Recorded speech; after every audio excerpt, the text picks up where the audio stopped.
하시고 감사합니다.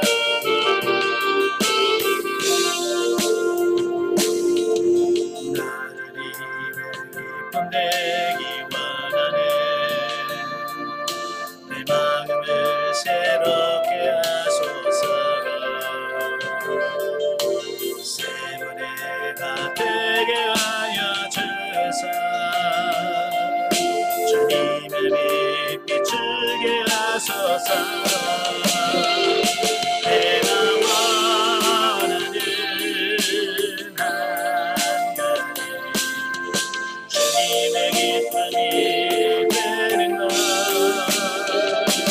내가 원하는 한 가지 주님의 기쁨이 되는 것.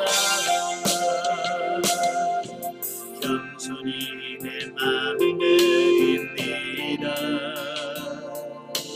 나의 모든 것 받으소서. 나의 마음 깨끗게 씻어주사. 주의 길로 행하게 하소서. 내가 원하는 한 가지 주님의 기쁨이 되는 것.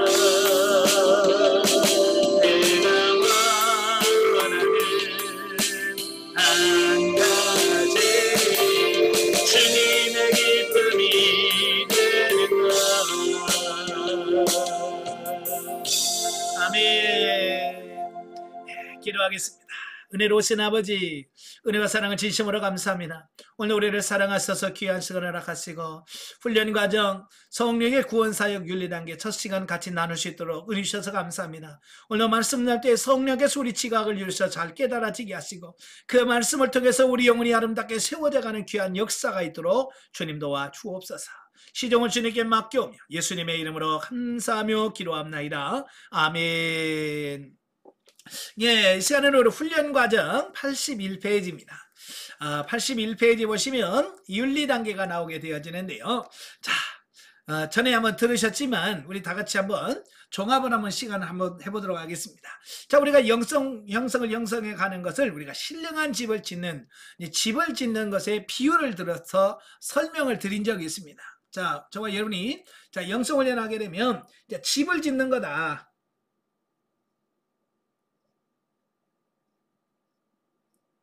자, 이렇게 집을 짓는데, 자, 기둥이 네 기둥이 있다고 그랬어요. 기억나시죠? 예. 그래서 처음에는 성령의 구원사역. 예, 성령의 구원사역은 우리 영 안에서 이루어진다고 그랬어요. 그죠? 우리 영 안에서 일어난, 우리 영이 거듭나고, 중생한 영이 성장, 성숙. 예, 성장 성숙해서 성령의 열매를 맺는 성령의 9가지 열매. 예, 자, 이게 바로 성령의 구원사역이다. 이렇게 보시면 돼요. 자, 두 번째 기둥은 성령의 은사사역입니다. 은사. 성령의 은사사역은 우리 육에서 이루어진다고 그랬어요. 그리고 우리 육체는 타락한 육신은 하나님의 뜻을 이룰 수 있는 그 육체가 없어요.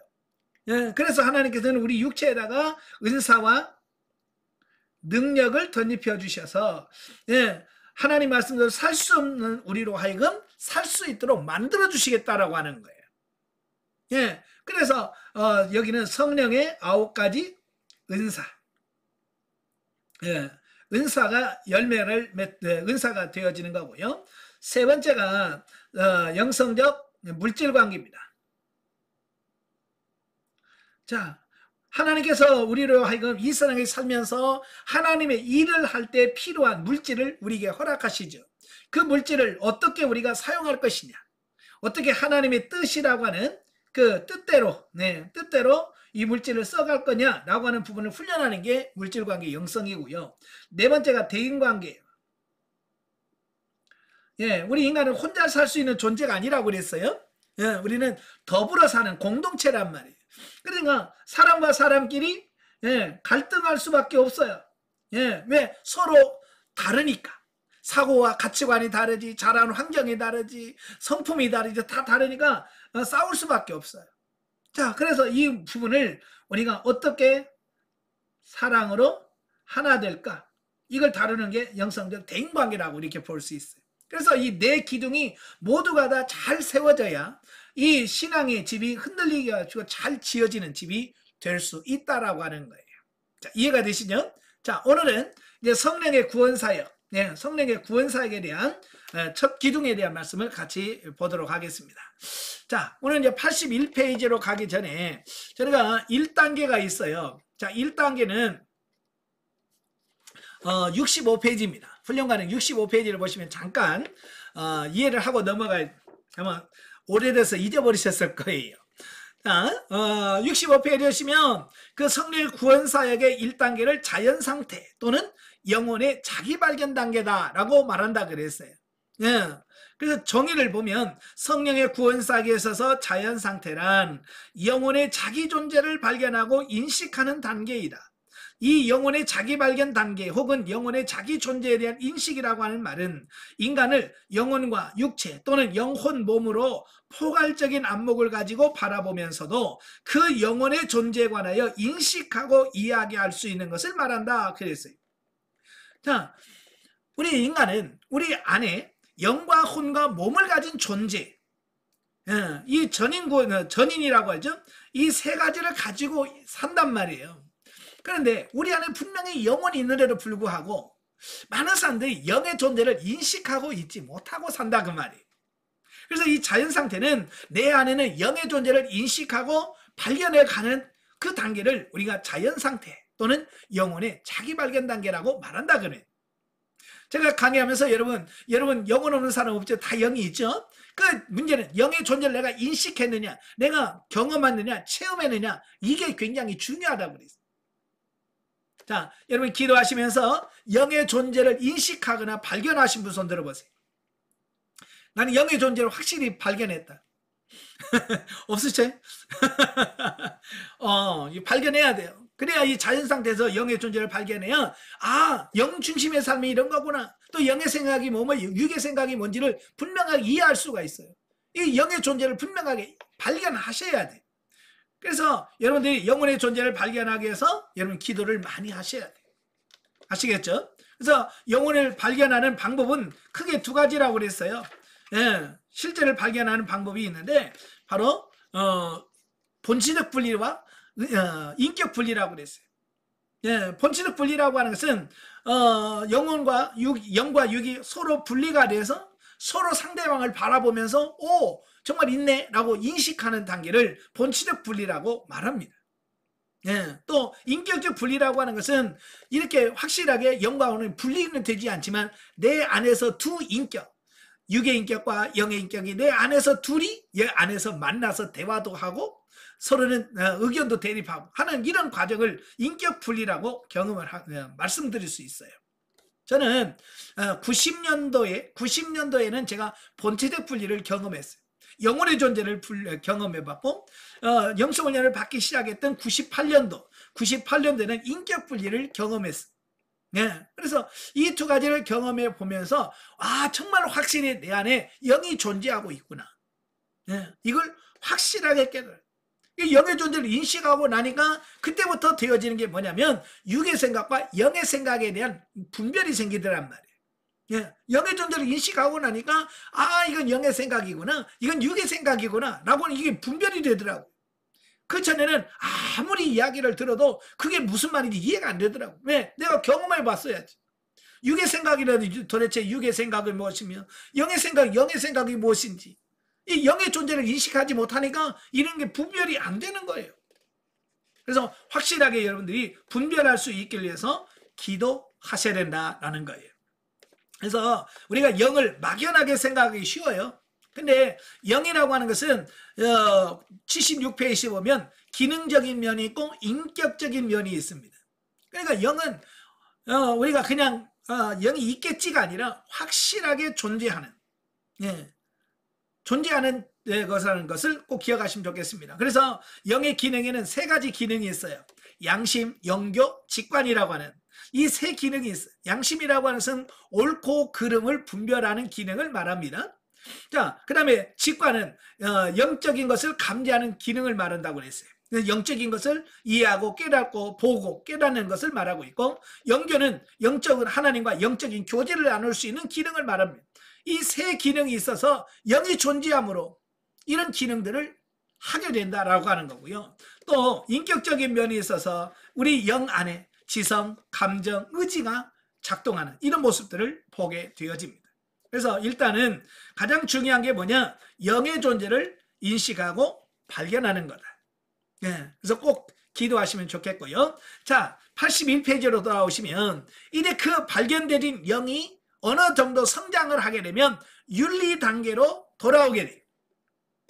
예, 윤리 단계로 들어오게 되어죠. 우리 사람도 이제 유치원을 가서 졸업을 하고 초등학교 들어가서 6학년을 졸업하면 중학교로 들어가죠. 예. 그래서 이 자연 상태는 우리 사람으로 말하면 엄마의 모태에서 태어나서 그가 유치원을 졸업하고 초등학교를 다니고 초등학교 졸업을 하고 초등학교 졸업하는 수준까지를 어찌 보면 자연 상태라고 우리가 표현할 수 있어요. 그러면 윤리단계는 우리 사람으로 말하면 중학교, 고등학교 수준에 해당되는 단계다라고 이렇게 보면 되겠어요. 예, 우리 사람도 그러잖아요. 중학생만 돼도 어유 많이 컸네, 그러죠? 자, 우리 윤리단계만 들어가도 우리 영이 상당히 많이 성장한 부분이다라고 보시면 되겠어요. 자, 정의를 한번 보죠. 자, 윤리단계 정의. 자, 여기서 윤리라고 하는 것은 일반적인 세상의 윤리를 말하는 것이 아니라 기독교 윤리를 말한다. 그러므로 윤리단계라고 하는 것은 하나님의 생명력인 역사로 말미암아 우리 영혼의 인격이 자연 상태에서 윤리적으로 발전한 단계다라고 말씀드릴 수 있습니다. 자, 여기서 이제 윤리라고 하는 말이 나오는데요. 사실 이제 윤리라고 하는 게 뭐냐? 뭘 윤리라고 하느냐? 우리 국어사전에 보니까 이렇게 나와 있어요. 윤리란 사람으로서 마땅히 지키거나 행해야 할 도리나 규범. 그러니까 사람이라면 누구나 마땅히 지키고 행해야 될 기본적인 도리나 규범을 윤리라고 그래요. 예, 이건 법적인 제약은 없어요. 예, 법적인 제약, 무슨 윤리를 어겼다고 해서 뭐 법적으로 징역을 살거나 벌금 물거나 그러지는 않습니다. 단지 사람들끼리 암묵적으로 정해져 놓은 걸 말해요. 예, 법으로 제진을 하지 않지만 사람들끼리 이 정도는 해야 기본적인 인간관계를 맺을 수 있다라고 해서 정해놓은 암묵적인 룰이 있어요. 그걸 윤리라고 그래요. 자, 우리도 보면 그렇잖아요. 우측 통행하고, 예? 그 다음에 어른들 보면 인사하고 또 자리 양보하고 하는 이런 것들이 있잖아요. 이건 누가 뭐 그렇게 해야 된다라고 법적으로 말씀하고 있지 않잖아요. 그럼에도 불구하고 오랜 세월 동안 사람들끼리 살아가면서 그런 게 암묵적으로 어른들 보면 인사하고 자연적으로 이게 결정되어진 거예요. 예, 그걸 윤리라고 그래요. 근데 그 윤리에는 두 가지가 있어요. 세상 윤리와 기독교 윤리가 있어요.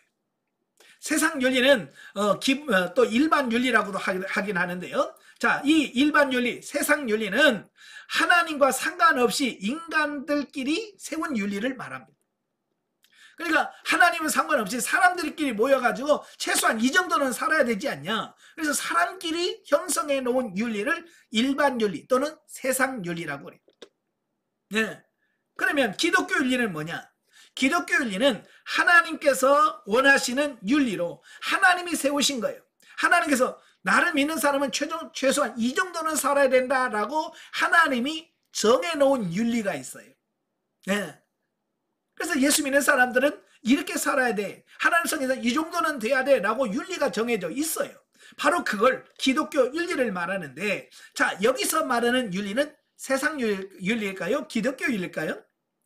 예, 기독교 윤리를 말하는 거예요. 세상 윤리를 말하고 있는 게 아니라 기독교 윤리, 하나님께서 말씀하시고 하나님이 원하시는 수준의 삶을 말씀한다라는 거예요. 자, 이것은 성령의 감동으로 기록된 성경 말씀을 영혼의 지성과 이성을 통하여 윤리적 차원에서 지켜 행하게 되는 것을 말한다. 예, 성경 말씀이 뭐요? 예, 하나님의 백성이라면 이렇게 살아야 된다라고 정해놓은 그 법이 율법이거든요. 바로 그 법을 영혼의 이성과 지성을 통하여 깨달은 것을 이제 하나씩 지켜가는 단계를 말한다라고 말씀하고 있어요. 그래서 이 자연 상태까지만 해도 우리의 육과 혼이 중심에 되어서 신앙생활을 해요. 그러나 자, 윤리 단계에 들어가게 되면 이제 조금은 미비하지만 그래도 영이 중심이 되어서 윤리적인 차원의 삶을 살아가려고 한다라는 거예요. 자, 자연 상태에서 윤리 단계로 가치관이 변화하는 과정에서는 그 민감성의 정도에 따라서 다소 차이는 있지만 확실한 하나님의 은혜와 사랑을 경험하게 된다. 예, 사람마다 그 영적인 민감성은 굉장히 많이 차이가 나요. 어떤 사람은 아주 예민해서 아주 작은 세밀한 것까지 성령의 지도 인도를 받아서 살아가는 사람이 있는가 하면 어떤 사람들은 굵직굵직한 것만, 예, 큰 것만 성령의 지도 인도를 받아서 사는 사람이 있거든요. 그 뭐냐, 그 사람의 영적인 민감도에 따라서 이게 달라진다라고 하는 거예요. 그래서 여러분도 영적으로 좀 예민해지고 민감해지길 바래요. 그러면 사소한 것, 아주 작은 것까지도 하나님께서 그걸 터치해 가시고, 네? 지적해 주셔. 그러면 그 말씀을 통해서 우리 자신이 변화되어져 가는 이런 모습을 보게 된다라고 하는 겁니다. 예. 제가 신학교 다니면서 읽었던 책이 뭐냐면 D.L. 무디에 대한 그 일대기를 기록해 놓은 책이었어요. 예, D.L. 무디는 미국의 전도자로서 수많은 사람들을 전도해서 세운 분이 D.L. 무디예요. 이분은 초등학교를 제대로 못 나온 분이에요. 예, 구두 수성공으로서. 예, 그런데도 그가 성령을 경험하고 성령의 은혜를 받고 나서 그가 수많은 사람들을 전도하고 예수님을 영접하게 했던 사람, 전도자 D.L. 무디. 그분의 일대기를 보면 그가 하나님의 은혜를 받는데 그가 기도하면 막 하나님의 은혜가 막 폭포수같이 쏟아지는 거예요. 예. 저는 그때 신학교 다니면서 하나님 제발 좀 은혜 좀 주시면 안 될까요? 좀 은혜 좀 주세요라고 하나님의 막 이렇게 빌던, 예? 은혜 좀 달라고 이렇게 막 하나님께 기도하는 때였는데 이 D.L. 무디는 뭐라고 말하냐면 하나님 제발 이제 그만 주세요. 이제 하나님 은혜 그만 주세요라고 하나님께서 막 폭포수처럼 쏟아지는 그 은혜를 이제 그만 달라고 기도하는 모습을 보면서 너무 부럽더라고요. 나는 조금만 주시면 안 될까요? 그러는데 D.L. 무디는 아이고 그만 주세요. 이제 제발 그만 좀 주세요. 예, 그러고 있는 모습을 보면서 너무 그게 부럽더라고요. 어떻게 저럴 수가 있지? 어떻게 똑같은 사람인데 누구는 저러고 누구는 이렇게 살아가는? 자, 그런 고민을 한 적이 있어요. 그런데 실질적으로 제가 윤리 단계에 들어가서 하나님의 은혜를 경험할 때 D.L. 무디가 왜 그런 말을 했는지가 이해가 되더라고. 제가 영성훈련을 받고 윤리 단계에 들어가서 이래 하나님의 은혜를 경험하고 체험하는데 이렇게 하나님 앞에 기도하면 그 하나님의 사랑이 마치 파도처럼 저에게 와서 내 이 가슴에다 팍 부딪히는 거예요. 예, 기도를 하면 눈을 감고 기도하면 그 파동, 하나님의 그 은혜의 파동이라고 할까요? 그 성령이 막 파동이 이렇게 저한테 팍 마치 파도가 와서 팍 치는 것처럼 내 가슴을 막 팍 치는 거예요. 그러면요, 마치 내 심장이 그냥 확 터질 것 같은 느낌. 그래서 막 숨이 칵칵 막힐 만큼. 야, 정말 그 하나님의 사랑, 왜 D.L. 무디가 하나님 제발 그만요 라고 했을까라고 하는 것을 경험하게 돼요. 자, 여러분도 이렇게 성장하다 보면 그 하나님의 은혜와 이 사랑을 경험하게 된다고 말이에요. 그래서 말로만 듣던 그게 실제가 되어지더라 라고 하는 거예요. 그래서 확실한 하나님의 은혜와 사랑을 경험하게 된다는 거예요. 와, 이게 정말 하나님의 사랑이구나. 이게 하나님의 은혜구나. 그걸 경험하니까 어때요? 아울러 하나님께 자신을 드리겠다는 결심도 예전보다는 더욱 분명해진다라고 하는 겁니다. 자, 이게 무슨 말이냐? 이제 막 하나님의 사랑을 경험하니까요. 와, 그때는요. 야, 이제 주를 위해서 죽으라면 죽을 수 있겠다. 그 전에는 순교 그러면 두려웠었거든요. 내가 어떻게 순교해? 나 못 죽어. 나 무서워. 그랬었거든요. 예. 말로는 하나님 축을 위해서 살겠습니다. 부름받아 나서니 뭐 어디든지 가오리라 막 저가 그 찬송을 했는데 이 은혜를 다 경험하고 나니까요. 진짜 그게 실제로 할 수 있을 것 같은 거예요. 정말 순교의 자리 가라면 갈 것 같은 거예요. 그 순간 주님의 사랑과 은혜를 경험하는 순간에는 그래서 정말 주를 위해서 못할 게 없는 것 같은 그런 느낌을 받게 돼. 그래서 영적으로 막 흥분이 되더라고. 더 나아가서 때로는 어려운 환경과 사건도 초월해집니다. 예, 이 하나님의 은혜를 딱 경험하니까요. 진짜 문제가 문제로 보이지 않더라고요. 그전에는 통장만 봐도 아이고 돈이 없네. 얼마 안 남았는데 어떡하지. 예전에 통장 보면서 돈이 없는 걸 가지고 야 이거 어떻게 살지? 라고 하는 뭐랄까 그런 환경에 눌려서 힘들다라고 했는데 이제는 통장에 돈이 없는 똑같은 상황인데도 불구하고 그게 문제로 여겨지지 않는 거예요. 뭐 하나님이 주실 텐데 뭐 하나님이 함께 하시는데 뭐 이러면서 그걸 문제로 여겨지지 않고 넉넉히 이해가는 내 모습을 보면서 와 내가 지금 성장하고 있는 건 맞긴 하구나. 성장하고 있다는 것이 진짜구나 라고 느끼더라고. 예, 그러니까 때로는 어려운 환경과 사건도 초월합니다. 그러나 정작 그러한 자신이 그리스도인의 영성적 삶에 있어서 초보적인 단계, 즉 윤리적인 단계에 막 들어왔다는 사실을 잘 알지 못한다라고 하는 거예요. 예, 저는요 그때 나는 다 끝난 줄 알았어요. 이게 나는 생명 단계 들어와서 난 누려린 줄 알았어요. 다 된 줄 알았어요. 근데 그건 영적인 삶에 맛보기에 불과했다라고 하는 거예요. 예. 우리 여러분들 중학교, 고등학교 하는 사춘기에 있는 그 아이들 만나보면 그들은 뭐라고 그래? 자기는 다 컸다고 그래. 예. 중학생들 보면 다 컸다고 그래. 우리는 다 컸어요. 이제 어른이에요. 라고 말한단 말이에요. 어른들이 보면 어때요? 아직 애들이잖아요. 그죠? 말하는 것도 애들 같고 행동하는 것도 어린아이 같은데 그들은 뭐라고 하냐면 자기들은 어른 다 큰 성인이 됐다라고 착각한다는 거예요. 마치 이 윤리 단계가 그런 단계라고 보시면 돼요. 예. 그래서 아직 다 되지 않았음에도 불구하고 자기가 다 된 것처럼 느껴지는 단계다라고 보는 거예요. 예. 왜냐하면 주관적인 입장에서 여태껏 이만큼 하나님을 사랑해 본 적이 없기 때문이다. 그래요. 왜 그런 생각이 드냐면 지금까지 그런 삶을 살아본 적이 없거든요. 저도요 주님의 사랑을 그렇게 경험해 본 적이 없었고요. 그렇게 이겨본 적이 없어요. 환경을 초월해 본 적이 없었거든요. 그러니까 제가 흥분이 되더라고요. 와 나도 되네. 예? 저는 환경을 초월해라고 환경을 극복해라고 말씀했는데도 그게 무슨 의미인지 몰랐어요. 그런데 실제로 돈이 없는 환경에서도 평안해지고 감사가 되고 하나님께 맡기로 이런 삶이 실제가 되다 보니까 야 나도 되네. 예, 그렇게 확신이 되더라 그 말이에요. 왜냐하면 지금까지 내가 그런 삶을 살아본 적이 없었기 때문에 그런 거예요. 이것은 영혼이 자연 상태에서 윤리 상태로 넘어가는 한 단면이다. 그러므로 이러한 유사한 경험과 체험을 반복하게 되면 하나님을 자기 목숨보다도 사랑하는 단계까지 이르는데 이것을 윤리적 단계 3이라고 말한다. 예, 이런 훈련을 계속 반복해서 경험하다 보면 어느 사이에 자기도 상당히 높은 수준에 올라가는 이런 모습을 보게 돼. 바로 이 단계가 윤리 단계다라고 보면 된다 그 말입니다. 자, 넘겨서 82페이지를 가시면 자, 첫 1, 윤리 단계에서의 특징. 자, 윤리 단계에 들어오게 되면 여러 가지 이제 특징들이 나오게 되어집니다. 특징이 되어지는데 첫 번째 특징이 뭐냐? 그 가로 윤리 단계의 특징과 그리스도인의 육신적 열심 그 사이에 빈칸이 있죠. 그 빈칸에다가 자, 이걸 써 넣어 보세요. 자, 1번을 써 넣어 보세요. 영혼의 흥분으로 인하여 삶의 자세가 적극적인 태도로 바뀐다.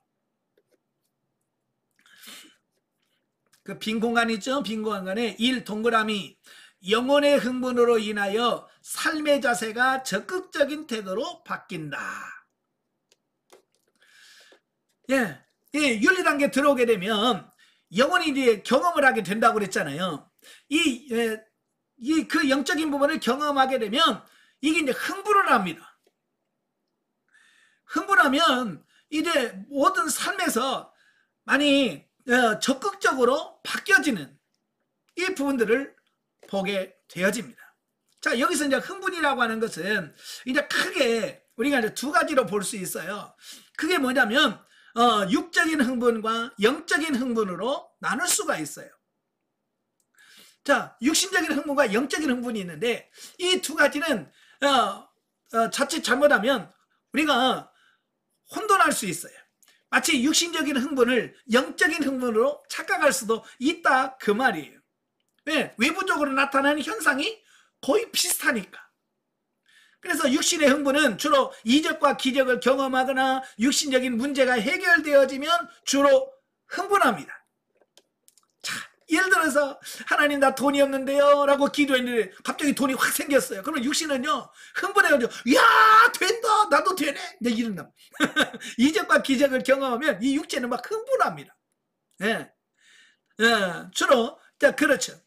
그리고 보통 일반적 부흥회를 할 때 부흥회를 참석을 하면 거기서는 영을 흥분시켜야 되는데 혼을 흥분시킬 때가 많아요. 혼을 흥분을 시켜서 헌금도 하게 하고 봉사도 하게 하고 또 어떤 것을 결정하게 하고 이런 경우들이 많거든요.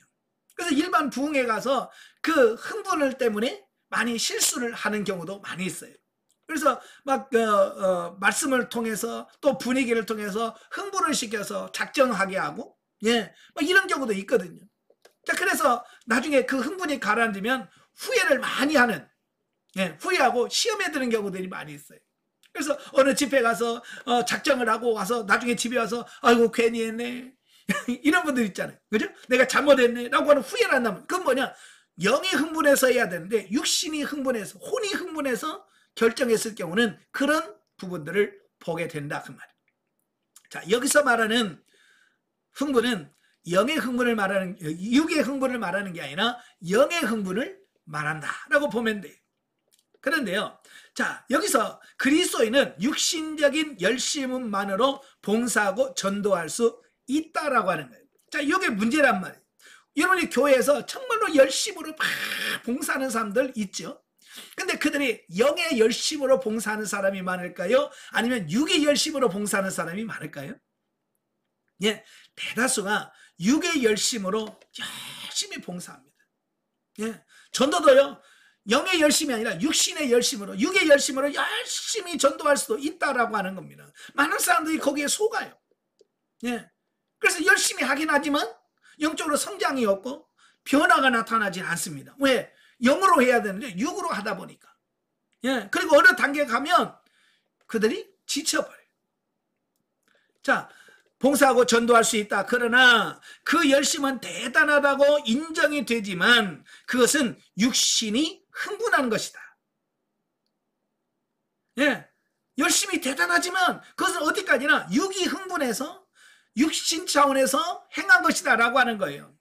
하지만 하나님을 사랑하는 진실하고도 진지한 마음을 동반하는 영적인 열심은 자신의 행위가 하나님으로부터 받은 은혜의 결과로 나타나는 것이라는 사실에 대하여 확신한다라는 겁니다. 예, 육신의 열심도 대단한 거고 영의 열심도 대단한 건데 결과는 뭐냐? 열매를 보면 알 수 있다는 거예요. 열매를 보면 육신의 열심으로 행한 것은 결과적으로 사망이에요. 그러나 영으로 한 것은 생명과 평안이니라 그랬어요. 예, 결과가 확실히 다른 거예요. 그래서 제가 열심히 여러분 뭘 할지라도 이게 육의 열심으로 열심히 한 건지 영의 열심으로 열심히 한 건지 이걸 분별을 잘 하셔야 된다 그 말이에요. 아시겠죠? 그래서 어느 집회 가서 감동을 받았을 때 그 감동을 받았다고 했을 때 그 감동을 하나님 이 감동이 영의 열심입니까? 혼의 열심입니까? 이 영의 감동입니까? 육의 감동입니까? 혼의 감동입니까? 라고 하는 것을 분별을 잘 하셔야 돼요. 이걸 분별하지 못하면 많은 사람들이 혼의 열심을 영의 열심으로 착각해가지고 그걸 함으로써 더 마이너스가 되는 경우들도 많이 보더라 그 말이에요. 이래 열심을 잘 체크를 잘 해보시길 바랍니다. 아시겠죠? 네. 자, 두 번째로 자, 자연 상태를 벗어나 그 위에 빈 공간이 있죠? 자, 거기다가 두 번째 써놓으세요. 자, 윤리 단계에서 조건부적인 기대 심리. 자, 이걸 써놓으세요. 윤리 단계에서의 조건부적인 기대 심리. 윤리 단계에서의 흠, 가로 열고 조건부적인 기대 심리, 가로 닫고. 자, 이 윤리 단계에 들어가게 되면 흠이 있는데 그게 뭐냐면 조건부적인 기대 심리를 가진다라고 하는 거예요. 이게 윤리 단계에 들어와서의 흠이다라고 하는 겁니다.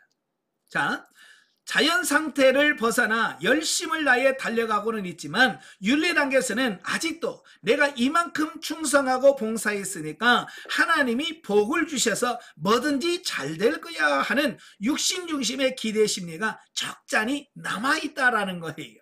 이게 윤리 단계에서 흠이라는 거예요. 여러분, 중학교 정도 다니는 아이들 심부름 시키려면 그냥 해서 됩니까? 아니죠. 그들의 요구가 들어줘야 돼. 예, 그러니까 이거 갔다 오면 뭐 줄 건데요? 이거 갔다 오면 뭐 해줄 건데요? 나오는 요구사항이 있는 거예요. 그죠? 그래서 그걸 들어주면 좋아가지고 하고, 그 조건을 들어주지 않으면 안 해요. 나 싫어요. 자기 조건에 맞지 않으면 그래서 안 한다라고 말한다 그 말이에요. 예. 그래서 바로 이 조건부적인 기대 심리가 상당히 문제가 된다라는 것을 보게 돼요. 저도 훈련하면서 그 1단계 자연 상태에 있을 때는요, 큰 기대가 별로 없었어요. 안 되더라도, 아이고, 그래, 내가 영이 어리니까, 아이고, 영이 아직도 초등학교니까, 아이고, 영이 아직도 유치원 수준이니까, 라고 해서, 거기에서 크게 기대를 갖지 않았어요. 그런데, 이제 여리가 무너지고, 이 윤리 단계 딱 들어가니까, 야, 이제 윤리 단계 들어가면 하나님께서 뭔가 해 주시겠지? 예. 그런 기대가 나도 모르는 사이에 누가 기대 가져라는 말도 안 했는데, 내 스스로 그런 기대가 생기더라고요. 그래서 이제 여리고도 무너지고 윤리 단계 들어갔으니까 하나님께서 우리 교회를 이제 부흥시켜 주겠지. 그 전에는 내가 영적으로 어리니까 하나님이 성도 안 붙여 주셨지만 이제는 좀 성장하니까 붙여 주겠지라고 생각했어요. 그래서 기대를 가지고 잔뜩 기대 가지고 하나님께 부흥시켜 주세요라고 기도하는데요. 제 기대와는 정반대 현상이 나타나는 거 있잖아요. 성도가 와야 되는데 오는 게 아니라 목사님 이사 갑니다. 그리고 성도가 이사를 가는 거예요. 내 기대하고는 너무 차이가 나는 거예요. 저희가 그때 교회가 한 35명 정도 모였었거든요. 애들까지 35명 모여서 예배를 드렸는데 그중에 그 교인 중에서 그래도 11조하고 그래도 좀 봉사 좀 하던 사람이 이사를 꼭 교회에서 이사를 가면 어찌 그러고 그런 사람들만 이사 가요. 그래도 헌금도 안 내고 교회도 빠진 사람이 이사를 가면 이 사람 가도 별 차이 없긴. 근데 항상 보면 진짜 쓸만한 사람만 쏙쏙 이사를 가요. 예. 그래서 너무 서운하더라고. 하나님 그럴 수 있습니까? 우리 지금 붙여줘도 지금 시원찮은 판인데 왜 성도를 빼내가십니까? 근데 또 며칠 후에 또 다른 집이 또 이사를 또 간다는 거야. 그래서 진짜 쓸만한 사람 다 나가고요. 나중에는 누구 만나면 청각 장애인 한 명, 80 넘으셔가지고 설교에도 못 알아들으시는 할머니 한 분. 그리고 애들 주일학교 이건 헌금보다도 간식비가 더 나가는 애들만 주르륵 남았어요. 진짜 쓸만한 사람 다 나가고 진짜 도움이 안 되는 사람만 남아있는 거예요. 처음엔 진짜 그게 얼마나 낙심이 되는지. 예? 하나님 뭐 이렇습니까? 뭔가 좀 도와줘야 되는데 왜 이렇게 자꾸 더 저에게 힘들게 하십니까? 그때 하나님께서 바로 이 부분, 네가 이 정도 성장했으니까 뭔가 돼야 되겠지라고는 이 조건부 기대의 심리를 내가 그 부분을 깨트리기 위해서 이런 환경을 주셨다라고 말씀해 주시는 거예요. 그러니까 여러분도 영적으로 성장해 가면 2단계 가면 내가 이렇게 되겠지, 사업이 잘 되겠지, 뭐가 형통하겠지라고 생각했던 그런 부분들이 무너져 버리는 거예요. 그러니까 그런 기대를 갖지 않는 것이 어찌 보면 가장 좋다라는 거예요. 근데요, 사람이라 그걸 갖지 말라고 그래도 갖더라고요. 그죠? 여러분 그런 기대 있어요 없어요? 그래도 영성을 내놓으면 뭐 되겠지? 이런 기대 있어요 없어요? 자, 없는 분 손 들어봐요. 다 있다고요. 다 기대를 가져요. 그래도 내가 어떻게 뭐라도 있겠지라는 기대 심리를 갖고 있다는 말이에요. 때문에 우리가 부단히 성장해야 할 많은 이유 중에 하나가 바로 이것이다. 잘 자라고 있는 청소년들의 모습 속에서 유아기적 형태가 아직도 많이 남아있는 것을 보는데 이것은 더 자라가야 할 성인의 영역이 그들에게 요구된다는 증거다. 예. 그러니까 이 중학교 고등학생들 보면 다 마치 어른들처럼 우리 어른이에요, 다 컸어요 라고 말하지만 그들의 행동을 보면 어때요? 아직도 애 모습이 그대로 보이잖아요. 그죠? 이 어른들을 보면 아직도 철없는 애들이야. 근데 그들은 다 됐다고 생각하는 거잖아요. 바로 이런 것처럼 우리도 윤리단계에 왔지만 우리는 다 성장한 것이 아니라 우리는 더 성장하고 성숙해야 될 부분이 아직도 많이 남아있는 이런 부분들로 우리가 인식해야 된다라는 거예요. 우리 사람도 어찌 보면 좀 크면 클수록 기대가 커요. 자, 이런 거예요. 자, 설날이 됐을 때 초등학생들은 할머니, 할아버지한테 세배하면서 세뱃돈에 큰 기대를 그리 갖지 않습니다. 그냥 10,000원 주셔도 아유 감사합니다 그래요. 그죠? 초등학교는 10,000원만 줘도 감사합니다 그래. 근데요, 중학교 딱 들어가면요, 이제 기대치가 달라요. 야, 중학교 되니까 그래 또 더 주지 않을까? 10,000원은 아니겠지. 자, 그래서 중학생에게 10,000원 세뱃돈 주면요, 안 받으려고 그래.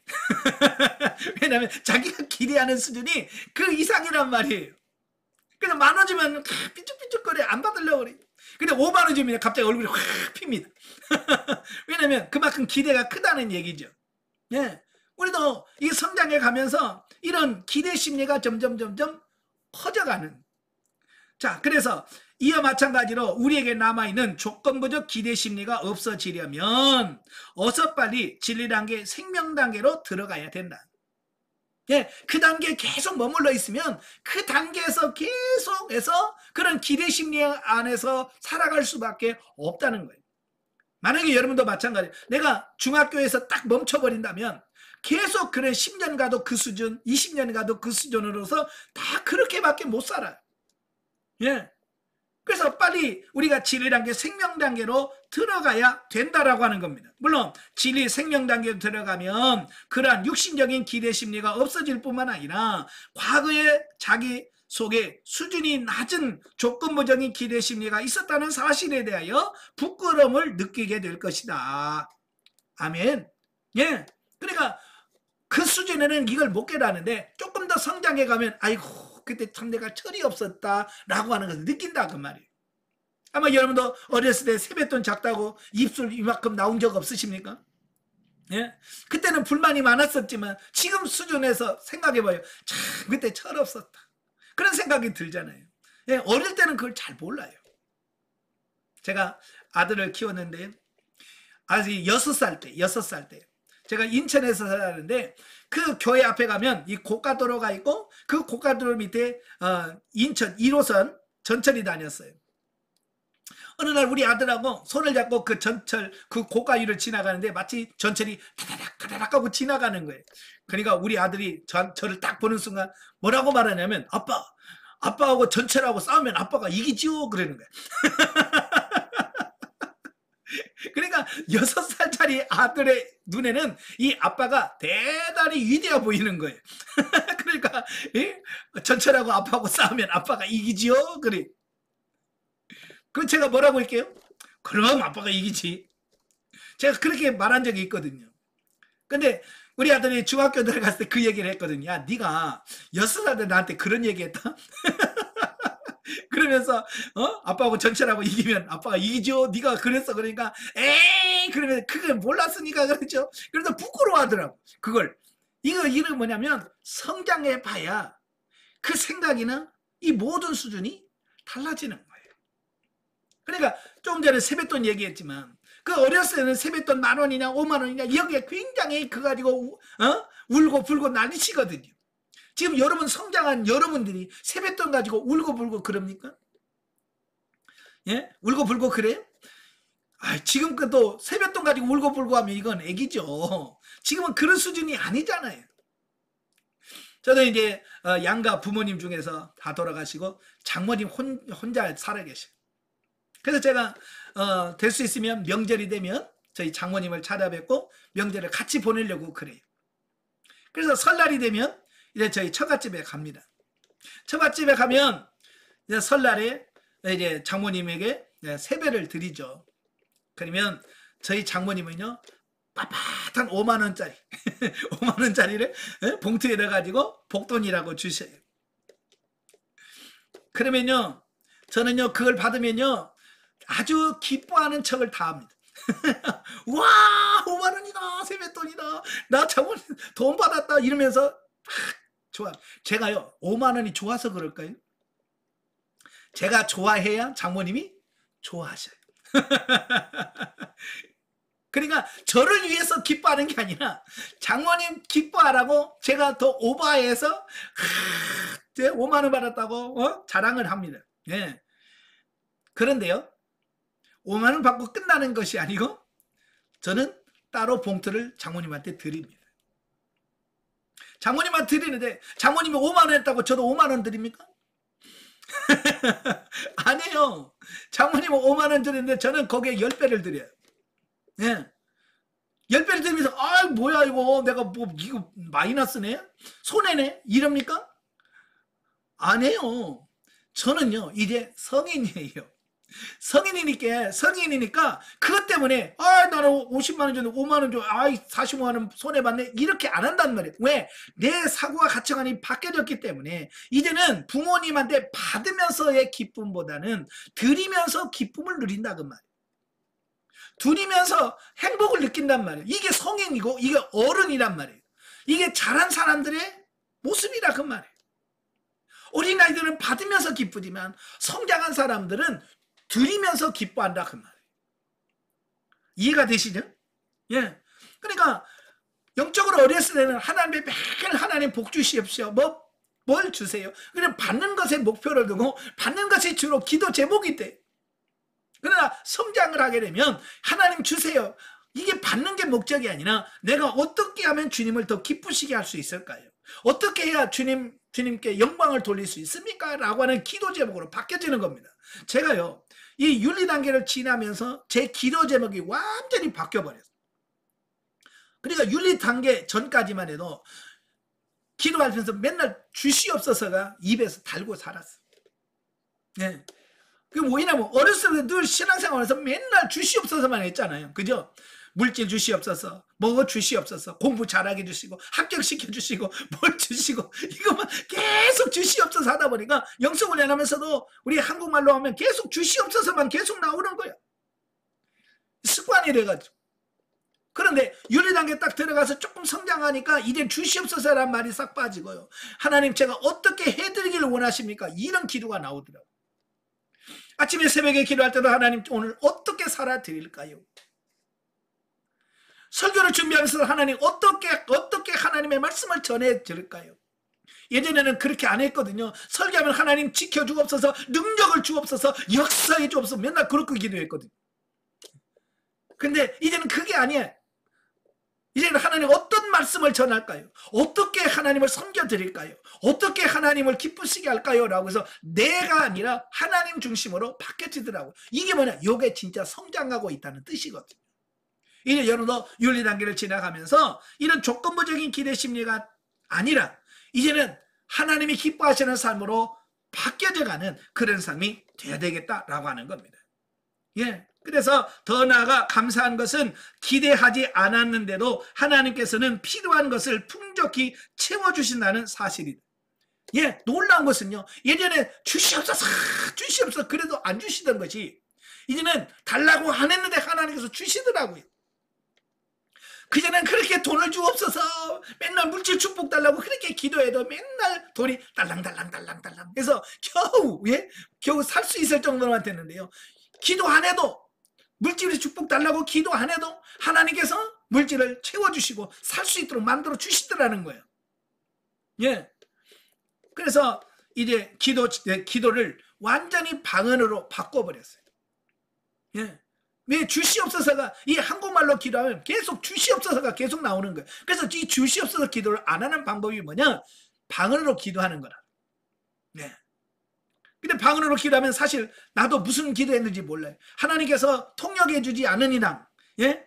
통역을 통해서 이게 이거다라고 알려주지 않는 이상은 내가 뭔 기도인지를 모르는 거예요. 사실 죽이달라는 건지 살려달라는 건지 복 달라고 하는지 가져가려는 건지 아무도 몰라. 그럼에도 불구하고 성령이 하시는 기도인 줄을 믿고 순종하는 거예요. 그런데요, 방언으로 기도하니까 구하지 아니한 물질도 오시고 구하지 아니하는 다른 것들도 하나님께서 해결해 주시더라고요. 이건 뭐냐? 내가 기도하지 않았어도 성령께서 방언을 통해서 나를 대신하여 말할 수 없는 탄식으로 하나님께 중보기도 하셔서 성령님이 하시니까 하나님께서 응답해 주시는 이런 부분들을 보게 돼요. 그러니까 방언 기도는 내가 하는 게 아니라 내 안에 계신 성령님이 하시는 기도예요. 여러분, 나를 제일 잘하는 게 누굴까요? 내가 나를 잘할까요? 아니에요. 나보다 나를 더 잘하시는 분이 성령님이셔요. 성령님은 내 속사정도 잘하시고 하나님의 속사정도 가장 잘하시는 분이에요. 그 가장 잘하신 성령님이 중간에서 기도하시니 얼마나 좋은 기도하겠어요. 그죠? 그래서 여러분도 기도하실 때 방언 기도만큼 중요한 기도, 방언 기도만큼 좋은 기도, 방언 기도만큼 정말 하나님을 기쁘시게 하는 기도가 없어요. 그래서 여러분도 이래 방언으로 열심히 기도하시길 바래요. 아시겠죠? 자, 그 밑에 마태복음 6장 31, 33절에 보면 그러므로 염려하여 무엇을 이르기를 무엇을 먹을까 무엇을 마실까 무엇을 입을까 하지 말라. 이는 다 이방인들이 구하는 것이라. 너희 천부께서 이 모든 것이 너희에게 있어야 할 줄을 아시느니라. 너희는 먼저 그의 나라와 그의 의를 구하라. 그리하면 이 모든 것을 너희에게 더하시리라. 아멘. 자, 여기서 뭐라고 염려하지 마라. 무엇을 먹을까 무엇을 마실까 염려하지 말라라고 하는 거예요. 여러분, 왜 염려하지 말라고 말합니까? 예, 염려한다고 되는 게 있다 없다? 없다는 거예요. 내가 아무리 염려해서 뭐가 해결되는 게 없어요. 제가 오직 했으면 그런 말을 했어요. 내가 염려해서 문제가 해결될 것 같으면 나 머리 싸매고 열흘이고 한 달이고 염려하겠다. 그러나 그래봐야 안 된다. 안 되는 걸 아니까 나는 염려하지 않겠다. 예, 염려한다고 해서 되는 게 없다는 거예요. 그러니까 염려할 필요가 없다라고 하는 거예요. 예, 무엇을 먹을까 무엇을 마실까 이건 육신적인 걸 말하죠. 예, 그런 걸 위해서 구하지 말라는 거예요. 이건 이방인들이나 구하는 거라는 거예요. 우리가 구할 것은 뭐라고 그랬어요? 예, 먼저 그의 나라와 그 의를 구하라. 그리하면 이 모든 것을 너희에게 더하시리라. 자, 여기서 우선순위에 대한 말씀을 하는 거예요. 뭘 구할 것이냐. 우선순위가 뭐냐. 무엇을 먹을까 마실까가 아니라 그의 나라와 그 의가 우선순위다. 이 우선순위가 굉장히 중요한 거예요. 예. 그래서 기도할 때도 뭘 기도할 거냐. 우리는 보통 육신적인 것을 많이 먼저 구합니다. 예. 그러나 육신적인 것을 구하는 것이 아니고 정말로 하나님의 나라와 그 의를 그리할 때에 채워주심을 경험한다. 예. 구하지 않아도 하나님께서는 아시니까 하나님께서 주시더라라는 사실이에요. 예. 예전에는 저도 참 물질에 문제롭고 기도 참 많이 했어요. 물질 축복 좀 달라고. 네, 너무 가난했으니까, 너무 힘들었으니까 맨날 물질 축복 주시옵소서, 복을 좀 주시옵소서. 뭐 맨날 기도했는데 응답이 안 되는 거예요. 근데 요즘에는 진짜 돈 달라는 기도 안 하거든요. 물질 축복 달라고 기도 안 하거든요. 그런데도 하나님께서 먹고 살 수 있을 만큼만 하나님께서 채워주시는 거예요. 그러니까 너무 감사한 거죠. 그러니까 더 이상 뭐 먹고 살면 됐지 뭐 뭘 더 구합니까? 그죠? 그러니까 욕심을 내려놓고 먼저 우리가 구해야 될 것은 하나님의 나라와 그 의를 구하는, 그러면 하나님께서 나머지는 책임져 줄 거다라는 겁니다. 자, 83페이지 가시면 누구에게나 그 위에 빈 공간이 있죠? 자, 거기다가 자 3번 하나님께 대하여 첫사랑을 느끼게 된다. 예, 써놓으세요. 3 동그라미 하나님께 대하여 첫사랑을 느끼게 된다. 누구에게나 그 위에 거기다가 빈 공간에 써놓으세요. 하나님께 대하여 첫사랑을 느끼게 된다. 자, 누구에게나 어릴 적 소꿉장난하던 친구들에 대한 향수와 사랑은 일생 동안 이어진다. 그렇죠? 여러분 동창들 친구들 많잖아요. 여러분 어느 때 친구들이 가장 친하던가요? 저는요 중학교 친구 하나도 없어요. 고등학교 동창들 하나도 안 만납니다. 근데 유일하게 만나는 동창이 초등학교 동창들을 만나요. 예, 그래서 1년에 한두 번씩 만나서 같이 식사도 하고 동창회도 하고 이제 그렇습니다만은 참 신기하죠. 왜냐하면 어쩌면 우리가 세상을 살아가면서 처음 만났던 친구들, 예, 뭐 도시는 반들이 많아서 뭐 섞이기도 그러지만 저는 시골에서 딱 한 번밖에 없었어. 그러니까 한 반 들어오면 6년 졸업할 때까지 같은 반에서 계속 같이 얼굴 보고 같이 사는 거예요. 그러니까 얼마나 친했겠어요. 그러니까 지금 뭐 30년, 40년에 봐도 후에 봐도 지금 새로 만나도 너무 반가운 거예요. 그 어렸을 때 그 감정 그게 그대로 남아 있더라고. 예. 자, 그러나 장성하여 결혼을 한 후 부부간에 맺어지는 사랑의 관계는 어릴 적 친구에 대한 사랑과는 비교할 수 없는 또 다른 것이다 라는 겁니다. 자, 이게 무슨 말이냐면 그 어렸을 때부터 소꿉장난할 때 하는 그 친구들도 결혼을 해서 살아가면 자기 아내나 남편보다 그 친구들이 어떻게 돼요? 멀어지게 되잖아요. 그죠? 그래 결혼 전에는 막 친구 없으면 못 살거든. 매일 만나서 같이 놀고 막 그러다가도 결혼하게 되면 어때요? 이제 친구들과 점점 멀어지고 부부가 같이 하는 시간이 많아진다는 겁니다. 왜요? 이제 친구들의 사랑보다 부부간의 사랑이 더 크니까 그런 거예요. 그래서 결혼하면 이제 친구 만나는 시간보다 가족에서 일찍 들어가서 부부간에 서로 사랑하면서 나누는 이것이 더 많아지는 거. 이게 철이 든 거예요. 근데 철이 안 든 사람은 뭐냐면 결혼했는데 불구하고 여전히 옛날 그 친구들이 좋아가지고 그 친구들하고 논이라고 집에도 늦게 들어오고 안 들어와. 이건 철이 안 든 거예요. 오늘 여러분도 마찬가지예요. 우리가 예수 그리스도를 믿었다. 신앙생활 하면 이제는 세상 친구들과 노는 것보다 하나님과 같이 친해지는 거 이게 더 소중하고 이게 귀한 거예요. 그 친구들 만나서 수다 떨고 밥 먹고 하는 그것보다 하나님 앞에서 조용히 하나님께 기도하고 묵상하고 하나님과 대화하는 이것이 더 좋아하는 이게 진짜 우리가 영적으로 성장하면서 철이 들어가는 모습인 거예요. 여러분 어때요?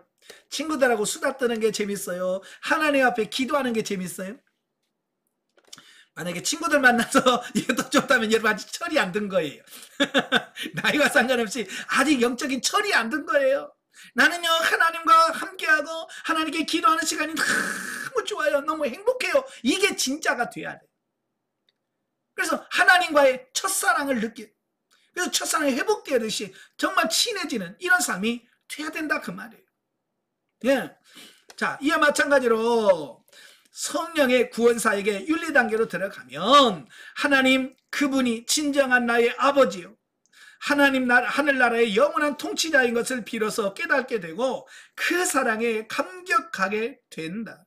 예, 이제 윤리단계 들어오면 진짜 하나님의 사랑이 뭐 진짜 하나님이 영의 친아버지시구나. 영이 진짜 하나님 나의 아버지시구나. 이것이 확실하게 알아져지고 깨달아지는 거예요. 그러니까 더 하나님과 친해지고 싶고 하나님과 같이 있고 싶고 하나님과 더 대화하고 싶고 뭐 이런다 그 말이에요. 네. 더불어 육신적인 가치관으로 사랑하던 가족사랑의 행위가 진리에서 벗어난 것임을 자각하고 진리적이며 생명적인 방법으로 사랑해야 한다는 것을 알게 된다. 자, 이게 이제 중요한 것이 뭐냐면 이제 하나님의 사랑을 알고 보면 이제 하나님의 사랑보다 더 진한 게 없어요. 거기 보면 신앙생활 하면서도 자신과 가족의 행복과 안녕이라는 울타리를 벗어나지 못했던 사람이 하나님의 사랑을 경험하면서 정작 자신이 진정으로 영원토록 사랑해야 될 대상은 자신과 가족이 아니라 하나님이라는 사실을 깨닫는 것이다. 자, 이건 오해 없어야 되는데요. 이 윤리단계에 들어가면 이제 가치관의 변화가 조금씩 나타나기 시작을 합니다.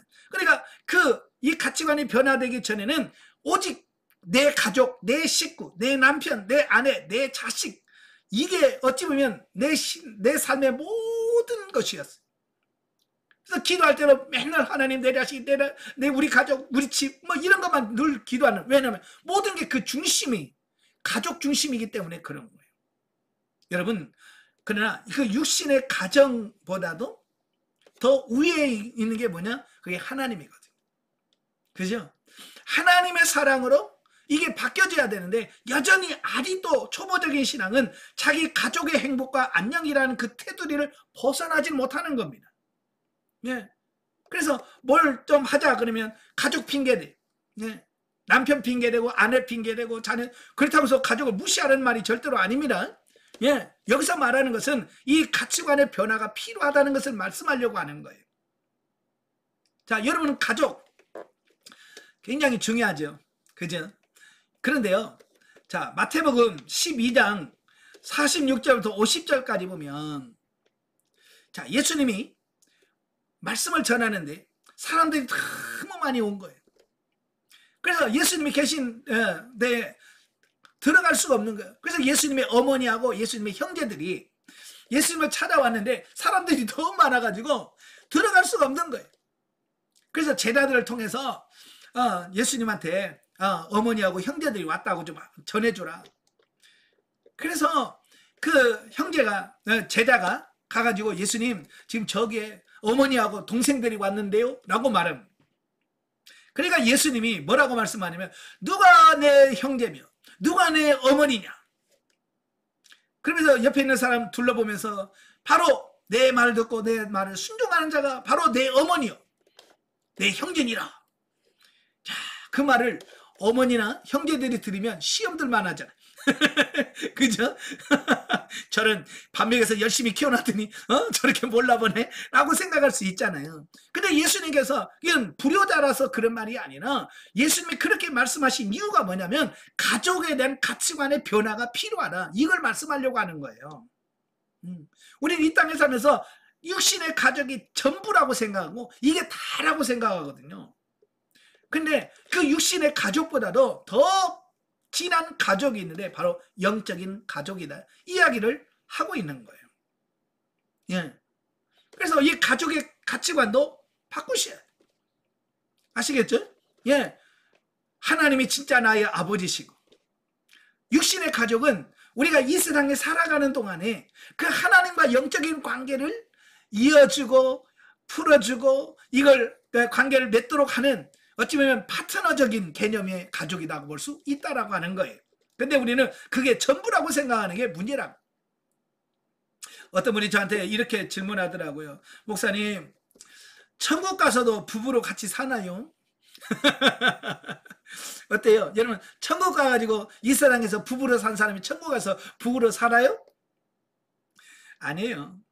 우리가 가끔 전도할 때 그래요. 전도할 때 한쪽만 믿고 한쪽은 안 믿는 경우가 있잖아요. 가끔 전도하면 아유 우리 마누라는 열심히 나가요. 근데 저는 안 나가요. 그러면 우리가 그러냐, 아유 천국 가서 같이 행복하게 사셔야죠. 그럼 예수 믿으셔야죠. 그렇게 이야기한단 말이에요. 예, 천국에 가서 또 행복하게 같이 살려면 예수 믿어야지요 라고 말한단 말이에요. 근데 그건 성경적이지 않은 말이에요. 그죠? 예, 누가복음에 보면, 누가복음 20장에 보면 그 부활을 믿지 않은 사두개인들이 와가지고 예수님한테 질문을 던지는 거예요. 그들은 부활 같은 걸 안 믿으니까. 그들이 뭐라고 말하냐면 어느 집에 형제가 7형제가 있습니다. 그래서 마지가 결혼을 했는데 아이를 낳지 못하고 마지가 죽었습니다. 그러니까 그 밑에 바로 밑에 동생이 그 형수와 결혼을 해서 결혼했는데 그 밑에 둘째 동생도 애가 없이 그냥 죽었습니다. 그래서 셋째도 결혼했고 넷째도 결혼했고 다 7째가 다 한 여자하고 결혼했는데 나중에 죽어서 천국 가면 누구 아내가 되겠습니까? 라는 질문을 던지는 거예요. 예, 그러니까 예수님이 뭐라고 그랬어요? 천국은 너희가 성경을 모름으로써 오해를 했구나 라고 말씀하시면서 그들에게 뭐라고 말씀해요? 천국에는 시집가고 장가가는 게 없다. 예, 그러니까 이 세상에서는 부부로 살아도 이 세상에서는 아버지, 엄마, 형제로 살아도 천국에 가면 그런 모든 육신의 관계는 없어요. 다 하나님의 자녀로 똑같은 동급으로서 살아가는 거예요. 예. 그래 이 땅에서 여보 당신 했다고 거기서 천국 가서 여보 당신 할 줄 알죠? 아니란 말이에요. 예. 아시겠죠? 그러니까 어찌 보면 우리는 이 땅에 살아가는 동안, 이 땅에 살아가는 동안만 부부로서 살겠다라고 약속한 쉽게 말하면 계약 결혼이다라고 보시면 돼요. 예, 이 땅에서만 부부지 죽어 나면 더 이상 부부가 아닌 거죠. 예, 그래서 정말로 그 밑에 나오잖아요. 더 나아가 가족 사랑은 30에서 40년, 하나님의 사랑은 영원이라는 수치적 개념마저도 선명해진다. 그런 거예요. 그러니까 이런 거예요. 우리가 이 땅에 살면서 열심히 가족을 사랑하는 얼마나 사랑하느냐, 겨우 30년에서 40년 한다. 요즘 뭐 100세까지 산다고 치도 여러분 30살에서 결혼해서 100세까지 산다고 같이 산다고 생각해보면 70년을 같이 삽니다. 길게 살아도 이혼 안 하고 살아도 70년밖에 사랑 못해요. 그러면 둘 중에 누가 먼저 가진지. 그죠? 그러니까 이 가족 간의 사랑은 길어야 70년이에요. 예? 자식들도 마찬가지고요. 누구도 다 가족 사랑은 길어야 70년이고 그 이상 되면 떨어져. 근데 하나님과 우리의 사랑은 영원한 사랑이라면 영원한 사랑. 누가 커요? 30년 40년이 큽니까? 영원히 큽니까? 이건 비교가 할 수가 없는 거예요. 예? 그래서 여러분들이 누구한테 더 눈치를 봐야 되느냐? 이 가족의 눈치보다도 하나님의 눈치가 더 큰 거예요. 왜? 영원히 같이 살아야 될 분이 하나님이시니까. 제가요, 전에도 말씀드린지 모르겠습니다만은 제가 84년도에 군대 갔거든요. 84년 4월 달에 군대를 가가지고 신병훈련소 6주 또 후반기 교육 6주 받고 3개월 만에 자대 배치를 받았어요. 포항 해병 1사단에 배치를 받아서 이제 내무반에 딱 들어가서 이제 기합이 들어가지고 탁 이렇게 앉아 있는데 저기서 병장이 저한테 부르는 거예요. 야, 신병이야? 예, 일로 와. 그래서 예 하고 뛰어가는데요. 뛰어가려고 하는데 옆에 있는 상병이 뭐라고 하냐면 가지마 이 새끼야 그러는 거예요. 순간적으로 저는 뻥했어요. 왜냐하면 저는 군대는 계급사회고, 예, 높은 사람의 명령을 아랫 사람이 들어야 된다는, 근데 저는 기본적인 그걸 가지고 갔잖아요. 분명히 저기서 병장이면 그 병 세계에서는 최고 고참이잖아요. 그죠? 그냥 병 중에서 최고 고참이 병장이, 야, 일로 와봐. 그런데 상병이 가지마 이 새끼야 그러는 거예요. 그래서 순간에 저는 병장 받다가 상병 받다가 병장 받다가 상병 받다가 순간적으로 제가 멘붕이 온 거예요. 어디로 가야 되나? 그러다가 병장한테 가야지. 왜? 높은 사람이니까. 높은 사람이니까 병장 말 들어야 돼. 그래서 병장한테 가려고 하는데 그 상병이 하는 말이 뭐라고 하냐면, 야, 저 병장님 2주 후에 제대한다. 너 누구하고 너 더 오래 군 생활하는 줄 알아? 누구 말 들을 거야? 그러는 거예요. 순간적으로 저도 생각을 하겠어요. 아, 그렇구나. 저 병장한테 말 안 들어가지고 괴롭힘을 당하도 겨우 2주. 그죠? 2주만 고생하면 돼. 근데 이 상병은 1년이 넘어. 여러분 2주 고생하실래요? 1년 고생하실래요? 아마 IQ 조금만 100만 넘어도 벌써 딱 알 거예요. 저도 병장한테 가다가 상병한테 갔습니다. 왜요? 병장한테는 아무리 제가 괴롭을 당하면 2주밖에. 근데 사실 제대 2주 남은 사람은 못 괴롭힙니다. 네, 말 안 들어요. 상병이 제일 무서워. 예, 그래서 상병한테 갔어요. 저는 그때는 그냥 고생한다 이것만 생각했는데요. 이 영성훈련하면서 이걸 딱 들을 때마다 맞아, 그게 맞아. 그게 지혜야. 그게 옳은 거야. 우리가 가족으로 살아도 30년 40년이야. 근데 하나님은 영원히 산단 말이에요. 여러분 누구 눈치 봐야 돼?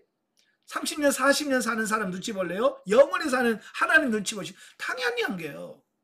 그래서 우리가 하나님 중심으로 살아가는 이 삶을 바뀌어지는 거예요. 그러므로 그 사랑의 방법도 본능적, 윤리적, 도덕적 차원에서 지리적이며 생명적인 차원으로 승화되어야 한다는 명제 앞에서 절대적으로 동의하고 달려가야 한다라는 겁니다. 예, 그래서 이 가치관이 바뀌니까, 예, 누가 더 중요하다는 이 가치관이 바뀌니까 이제 삶도 바뀌게 되는 겁니다. 그렇다고 해서 가족 무시하라는 말이 아니에요. 예. 영적 원리라고 하는 것은 뭐냐면 그 가족을 사랑하면서 하나님을 사랑하는 법을 배우는 겁니다. 그러니까 가족을 사랑하지 못하면 하나님을 사랑하지 못하는 거예요. 그래서 요한일서 4장 20절에 뭐라고 되어 있어요? 예? 내가 눈에 보이는 형제를 사랑하지 못하면서 어떻게 눈에 보이지 않는 하나님을 사랑한다라고 할 수 있냐? 이거 거짓말이다 그래요. 그러니까 눈에 보이는 가족을 사랑할 수 있어야 하나님을 사랑하는 거예요. 그러나 결정적으로는 뭐냐? 최고의 사랑의 가치는 하나님이다. 그걸 말씀해주고 있는 거예요. 그러다 보니까 이제 하나님을 향해서 우리가 살아가게 되는 삶으로 바뀌어 가는 거예요. 자, 그 다음에 한편 그럼에도 불구하고 거기에 빈 공간에 4번 동그라미 영과 육의 인격 분리 경험을 통해서 영, 육의 사고를 구분할 수 있게 된다.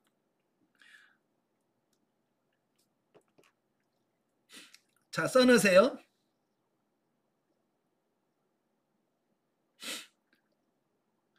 영과 육의 인격 분리 경험을 통해서 영, 육의 사고를 구분할 수 있게 된다. 로마서 8장 5절 6절. 육신의 생각과 영의 생각.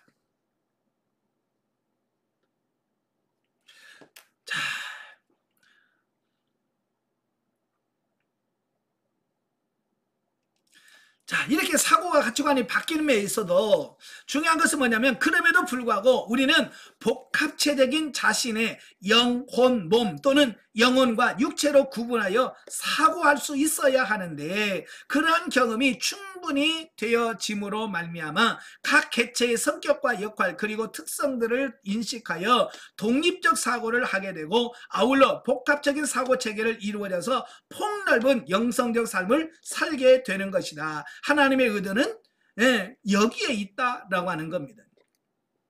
그러니까 우리 안에 영이 있고 육이 있단 말이에요. 이것이 이제 인격 분리 경험을 통해서 육신의 생각과 영의 생각을 갖게 하게 되어지는데 이걸 분리 경험을 통해서 확실하게 이건 영의 생각이고 이건 육의 생각이구나 라고 하는 분명한 이 분별력이 생겨야 된다라고 말씀해주고 있습니다. 예. 제가 전에 설명드렸잖아요. 제가 영성훈련 받은 지 한 3개월, 4개월 정도 되었을 때, 어느 날 기도를 하고 저녁에 자려고 하는데, 자려고 누웠는데, 막 내 안에서 찬양을 하는 거예요. 누워서 분명히 난 누워있는데 막 찬양이 막 나는 거예요. 여러분 경험하셨죠? 예. 그래서 저는 처음 그런 걸 경험해 보니까 도대체 이게 뭐지? 그래서 저는 그걸 뭔지를 잘 몰랐어요. 근데 그 다음날도 여전히 기도하고 자려고 하는데 이제는 막 기도 소리가 내 안에서 들려지는 거예요. 내 안에서 막 누가 기도를 하는 거예요. 예. 그래서 상담하면서 제가 지금 요즘 이렇다라고 말하니까 그분이 축하합니다. 그래서 뭐라고 말씀하냐면 이래 이 안에는 영이 성장을 해서 이래 혼자 영이 단독적으로 하나님을 찬양하고 영이 단독적으로 하나님께 기도하는 수준까지 간 거예요. 그렇게 말씀하시더라고요. 그러니까 내 안에 영이 어느 정도 성장을 하니까 이제는 그전에는 육에 눌려서 꼼짝도 못했던 이 영이 이제 독자적으로 영이 하나님을 찬양하고 하나님께 기도하는 수준까지 내가 성장했다라고 말씀하는 거예요. 그러면서 그 이후부터 내 안에서 두 가지 인격이 내 안에 둘이 막 때로는 말다툼도 하고 막 여기서 안에서 대화를 하는 겁니다. 어떤 문제가 생기면 영과 육이 막 이 안에서 싸우는 겁니다. 다투는 거예요. 네. 그러면서 분별되는 게 이건 육신의 생각이고 이건 영의 생각이구나 라고 하는 부분들을 조금씩 감을 잡게 만들더라고요. 네. 그러니까 이 감 잡는 게 굉장히 중요한 거예요. 왜냐하면 이 영의 생각과 육신의 생각이 나는 육의 생각, 나는 영의 생각이라고 이렇게 나오는 게 아니에요. 그냥 똑같이 생각으로 오거든요. 생각으로 딱 오는데 바로 이 감을 딱 잡아야 이건 육신의 생각, 이건 영의 생각이구나 이렇게 알 수가 있어요. 근데 그 감을 못 잡으면 날마다 헤매. 그리고 많은 분들이 이 감을 잘 못 잡으면 속아요. 육신의 생각을 영의 생각이라고 착각하고 또 영의 생각, 육신의 생각이라고 또 해서 안 하고 이런단 말이에요. 그래서 우리가 이 분명한 분별력을 잘 하셔야 돼요. 이 분별력을 못하면 실수하게 돼 있습니다. 제가요 서울에서 강사로 사역을 할 때에 저는 목감동에 살았고 훈련하는 저 강서구 강서구에 있었거든요. 그러면 이 출근을 하려면 차를 가지고 가면 광명시를 거쳐서 사무실로 가요. 그런데 사무실에 같이 근무하는 여 전도사님이 계셨어요. 그분은 이제 행정을 주로 하고 저는 이제 강의하고 상담하고 그 일을 했었는데, 예, 그러니까 갈 때 제 차를 타고 그분을 모시고 가면 그분은 30분이면 가. 그런데 버스를 타고 전철을 타고 가면 1시간 반이 걸려요. 그러니까 얼마나 오래 걸려요. 그러니까 제가 일주일에 3번 출근하니까 3번 출근하는 날에는 제가 중간에 그 전도사를 모시고 출근을 합니다. 예. 그래서 출발하기 전에 항상 전화를 해서 몇 분에 도착하니까 몇 분까지 나오세요 하고 전화를 하고 거기 약속 장소에 가서 모시고 가거든요. 자, 그래서 매일 출발하면서 전화를 하는데 그 아들, 그 여전사님의 아들이 있었는데 고등학교 2학년이에요. 고등학교 2학년이라서 가끔 제가 제 차 토요일 날 영성 모임에 갈 때 그 아들도 같이 우리 애들하고 그 집 애들하고 같이 태우고 갔다가 오고 그래서 그 아들 목소리는 제가 알아요. 아들 목소리는 아는데 어느 날 제가 전화를 했는데 분명히 아들 목소리예요. 그래서 잘 지냈어? 오래간만이네. 엄마 좀 바꿔줘. 네, 그랬거든요. 근데 전화기 안에서 무슨 말이 들어오냐? 집사람이요? 잠깐만요. 남편이 받은 거예요. 남편이. 그런데 그 목소리가 아들 목소리하고 너무 똑같은 거 있잖아요. 아들이 고등학교 2학년인데 그 아들하고는 제 차를 타고 토요일마다 매주 거의 토요일마다 태우고 가고 했기 때문에 그 아들하고는 자주 말을 해서 이 목소리를 아는데 이 아들하고 남편 목소리가 너무 똑같으니까 저는 그냥 의심 없이 그냥 엄마 좀 바꿔줘. 그랬더니 집사람이요? 잠깐만요. 그러면서 바꿔주더라고요. 이거 얼마나 미안한지. 예? 그다음부터는 그 집 전화할 때는요 긴장을 합니다. 이게 아들인지 남편인지 이 목소리를 처음에는 이게 구별이 잘 안 됐거든요. 너무 똑같으니까. 그런데 몇 번 하다 보니까 이제 그것도 분별이 되더라고요. 이게 비슷한 것 같은데 그게 차이가 있어요. 그래서 이건 아들이구나. 이건 남편이구나. 그게 나오더라고. 이게 뭐냐면 자주 해보면 그런 감이 온단 말이에요. 우리가 하나님의 음성을 듣는 것도 마찬가지예요. 처음에 들으면 이게 하나님의 음성인지 내 생각인지 마귀가 주는 생각인지 이게 잘 분별을 못해요. 그러나 자꾸 하다 보면 경험으로서 자주 하다 보면 이게 감이 오게 되고 감이 잡히면 그 다음부터는 실수 안 합니다. 그러니까 자주 경험하고 체험해 보는 수밖에 없어요. 근데 많은 사람들은 실수할까 봐 안 해. 물어도 대답이 없던데요? 그리고 안 해. 그러니까 안 하다 보니까 경험을 안 하니까 그게 감을 잡을 수가 없는 거예요.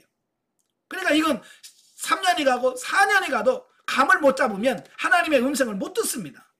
주로 많은 분들이 수료하고 나서도 하나님 음성을 못 들어요 라고 말하는 게 뭐냐, 이걸 훈련해서 감을 못 잡으니까 하나님께서 분명히 말씀하심에도 불구하고 감을 못 잡으니까 이걸 분별을 못하는 거예요. 이거 맨날 이거 육신의 생각이냐 영의 생각이냐 사탄이 준 생각이냐 하나님이 준 생각이냐 이걸 감을 못 잡으니까 어쩔 때는 하나님의 생각을 사단의 생각으로 취급해버리고 어쩔 때는 육신의 생각을 하나님의 음성으로 취급하고 그래서 순종하고 막 이런 막 이상한 일들이 생겨나게 되는 게 뭐냐, 감을 잡지 못하면 그럴 수 있다 그 말이에요. 감을 잡으려면 자주 많이 해보는 길밖에 없어. 예전에 그런 프로가 있어요. TV에 생활의 달인인가요? 그런 프로가 있잖아요. 참 그분들 보면 진짜 흉내도 못 낼 만큼 기가 막히잖아요. 그죠? 그분들이 하루 이틀 그 일에서 되는 게 아니잖아요. 보통 10년 20년 하다 보면요 아예 그냥 눈 감아도 착착착착 하는 거 있잖아요. 그만큼 뭐요? 그만큼 얼마나 노력을 하고 많이 하니까 그게 이제 감이 다 잡히니까 눈을 감아도 하고 다 하게 되는 거예요. 마찬가지로 여러분도 하나님의 묻고 하나님의 음성을 많이 들어보고 그 감을 잡아야 이게 쉬워요. 아시겠죠?